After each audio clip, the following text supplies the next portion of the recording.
बिस्मिल्लाहिर्रहमानिर्रहीम। अस्सलाम वालेकुम। मैं हूं खुर्रम शहज़ाद और आप तमाम दोस्तों को वेलकम करता हूं अपने YouTube channel online computer tutor में, और उम्मीद करता हूं कि आप तमाम दोस्त खैरियत से होंगे।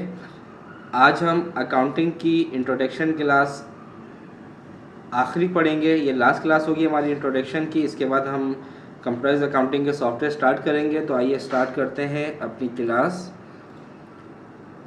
लास्ट क्लास में हमने इनकम और रेवेन्यू तक पढ़ लिया था। आज हम पढ़ेंगे एसेट्स। एसेट्स से मुराद है हमारे असासाजात। Assets are valuable things in the position of the firm having three features: legal ownership, right to use, right to dispose of assets of the business are as under this. देखें, asset जो है वो हमारी वो कीमती चीज़ें होती हैं जो हमारे फर्म में, जो हमारे बिजनेस में एक अहमियत हासिल है, उनको बहुत कीमती असासाजात होते हैं वो हमारे, और उनके तीन फीचर्स हैं।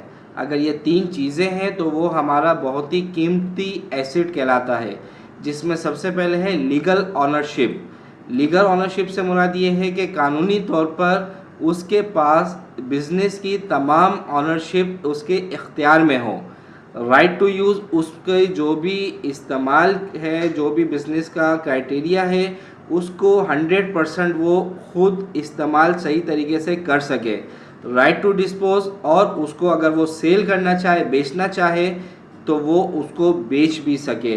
अगर किसी भी एसेट में ये तीन चीज़ें हमारे पास 100% हैं तो वो एसेट हमारा बहुत ही कीमती एसेट कहलाता है, और वो कीमती एसेट हमारे पास इन तीन फीचर्स के ऊपर बेस करता है।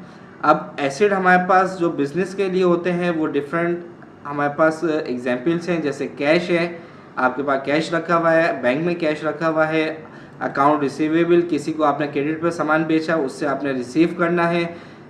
क्लोजिंग स्टॉक, जो भी आपका, जब आप दिन भर में जो भी सेल करते हैं और आखिर में जो आपका क्लोजिंग स्टॉक होता है वो भी आपका एसेट कहलाता है। आपकी मशीनरी हैं, आपके टूल्स हैं, आपका जो भी फर्नीचर यूज़ का है, वो तमाम चीज़ें हमारी एसेट कहलाती हैं। ठीक है।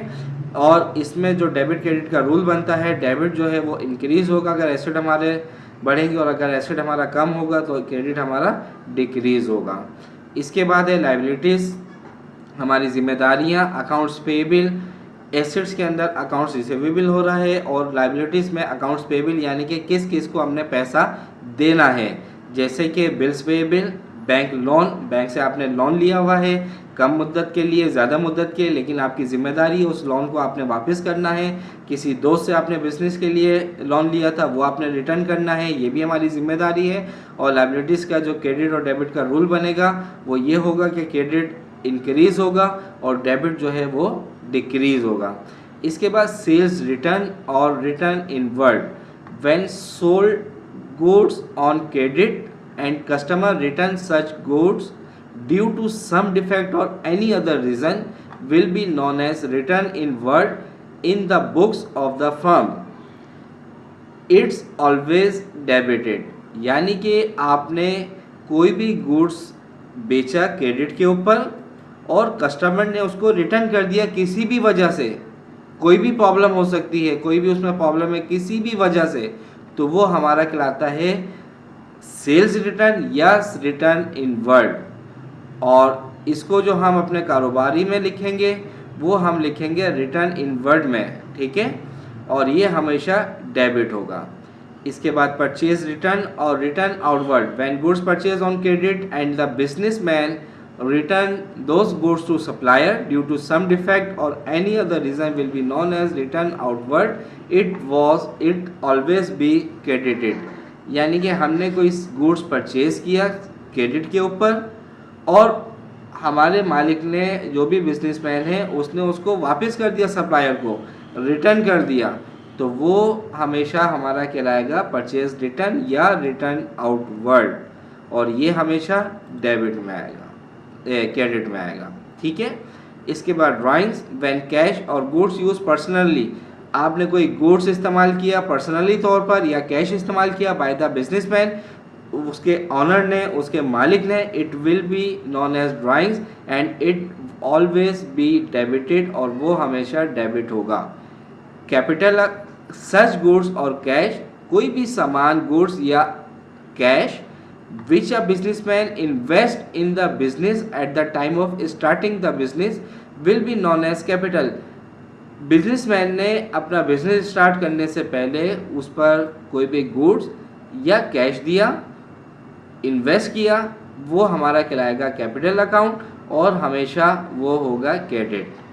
इसके बाद compound journal entry, when two और more accounts are involved in a transaction of same nature will be known as compound journal entry. For example, आपने एक बिजनेस स्टार्ट किया, उसको 3000 से, बिल्डिंग 4000 से, और उसका स्टॉक जो है वो है हमारे पास 2499। Another example is both goods from, आपने एक दुकान से 5400 का सामान खरीदा और एक दुकान से आपने 3400 का खरीदा और सोल्ड किया आपने सामान को कैश के ऊपर 1500 रुपये का और क्रेडिट के ऊपर 2000 रुपये का। तो ये जितनी भी एग्जाम्पल हैं ये हमारी कहलाती हैं कंपाउंड जर्नल एंट्री।